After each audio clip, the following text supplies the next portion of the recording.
News Talk 1430 WXNT, and you're on the edge of the web with Aaron Sparks.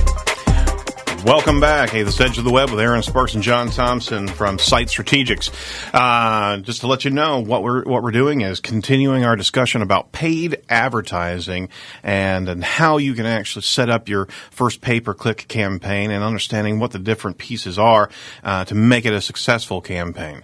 You can call. We're also having the phone lines open this morning. I know it's early, but you can call in at 866-440-1430. That's our call-in line. And you can also reach our company at sitestrategics.com. Or you can even search online on Google, Search Engine Optimization Indianapolis. You can find us there. The Edge of the Web Radio website is where we're having a lot of these different points, edgeofthewebradio.com. And we're providing show talking points. But on top of that, next week we're actually going to be having almost an outline of everything that we've talked about so far, and a very detailed outline, almost step-by-step process of all the different actions that we're talking about. Guess what? We are also on YouTube. We've begun to film our radio spots and our radio shows, and we're also breaking that up into small chunks where we can also provide different screenshots and different views of the different websites that we're talking about. Absolutely. So we can make it a little even more instructional on what we're talking about. It's a pretty cool piece. So you can go see those on YouTube at Site Strategics. We'll also have those embedded on Edge of the Web Radio and sitestrategics.com. Yeah, coming back around, producer Dan gave us a company just off the cuff here, and it's Dan's Catering. So we're actually working together on a PPC campaign off the fly for Dan's Catering. What do we have for Dan's Catering? Well, we were setting up a budget. We were also getting into ad groups. The mechanics of Google AdWords gives us the ability to set up different groups based on specialized services.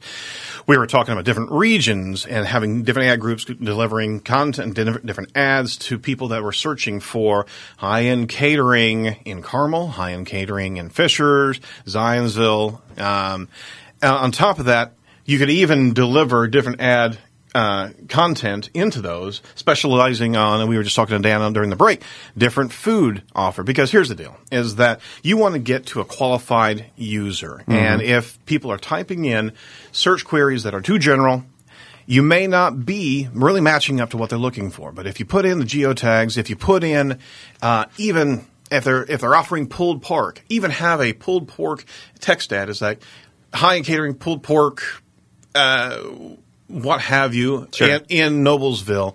Those words inside of the actual text ad will match that query that they typed in. They'll even bold because Google wants to promote that ad whenever the user's searching for those. So, yeah, and just to caution our users, there's different types of keywords. There's match type, there's broad, there's phrase. That's right. And these are all determined, if we want a broad term, if we want every search term about pulled pork to be triggering our ad, we would do that. Now, that would be a waste of money, so we want to stick with a phrase or exact of when that pulled pork is being used in Zionsville. So the phrase match is actually, if I type in high-end caterer Zionsville, my phrase, the search query may have more phrases than that, but the query has to at least have those three phrases.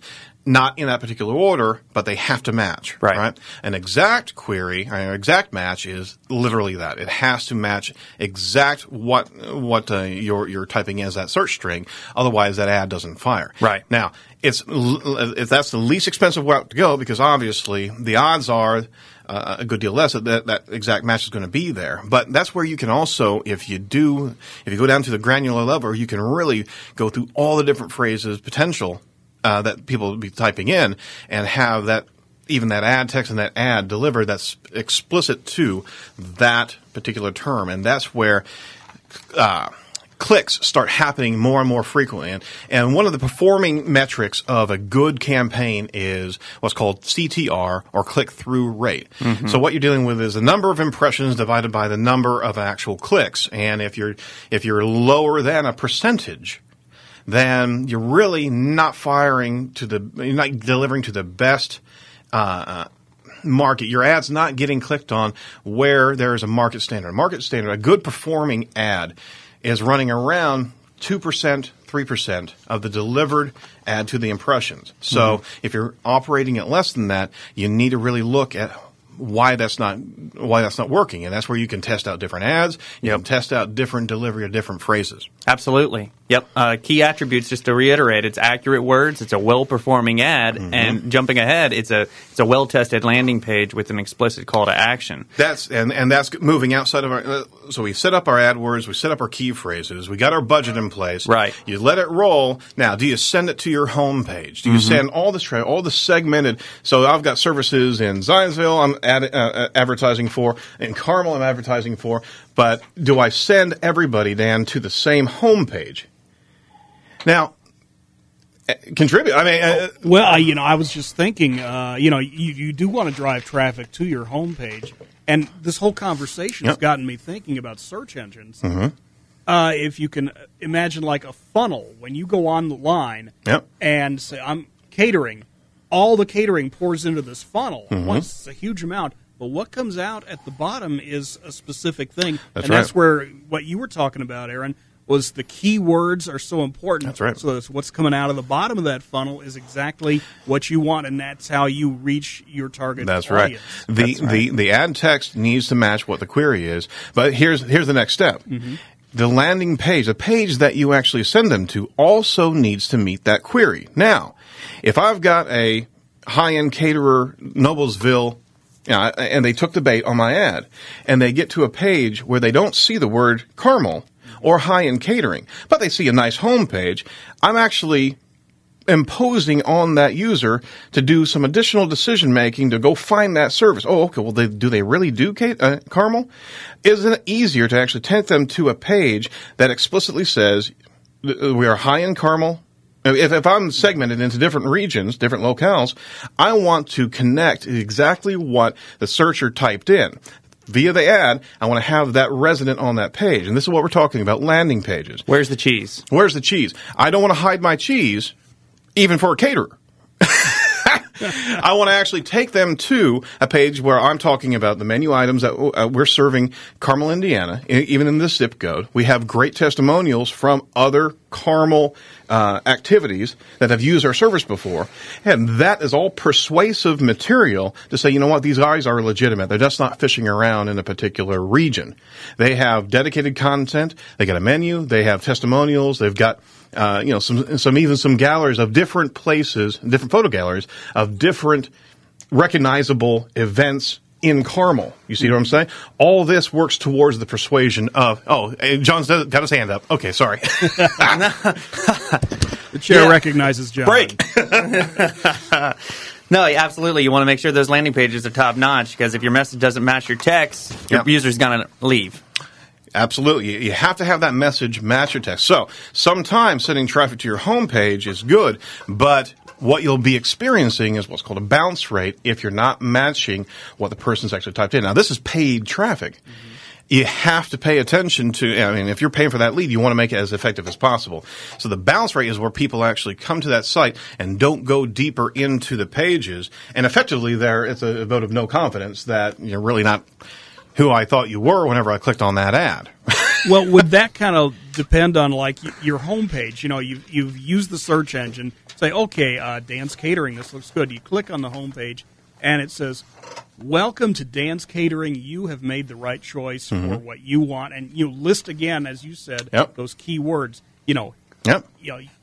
You've found the right place is what we're trying to tell the people. Exactly. You can do that on your homepage, but if you section off per ad group or per ad text, sometimes different pages that you're directing them to, you have a explicit message. And on top of that, you also need to focus on what's called a CTA or call to action. You want it laser focused what that page is instructing the user, the searcher, to do. Okay, if it's too confusing, if it has so much material on there, again, you're going to jet people off because we're in a microsecond evaluation period for people who are searching. Broadband is the way of the internet now. That's right. And there's a 1 to 3 second window. If I'm not getting my message across in that period of time, it's even less than that.